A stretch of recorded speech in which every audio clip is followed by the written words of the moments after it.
শুরু করি frozen shoulder. দেখো, ফ্রোজেন শোল্ডার একটা খুবই ক্রিটিক্যাল টাইপেরই রোগ। আজকে যাদের হয় তারা এটাকে অনুভব করতে পারেন যে কত ব্যথা এবং কত কষ্ট, দুটো জিনিস একসঙ্গে। একটা ব্যথাও অনুভব হচ্ছে, আর কষ্ট এটা হচ্ছে যে কাজ করতে পারেন না মানুষ।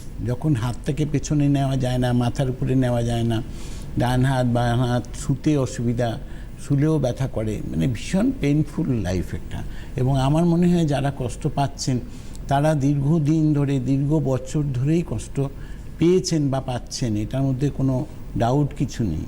কিন্তু আজকে রঙ্গোলি আয়ুর্বেদিকে যারা এসছেন ফ্রোজেন শোল্ডার নিয়ে, যে আমি হাত তুলতে পারছি না, আমি কাপড় পরতে পারছি না, মাথায় চিরুনি দিতে পারছি না, তারা আজকে ডেটে নিশ্চিন্ত আছেন এবং প্রতিটা পেশেন্ট ভালো হয়েছে।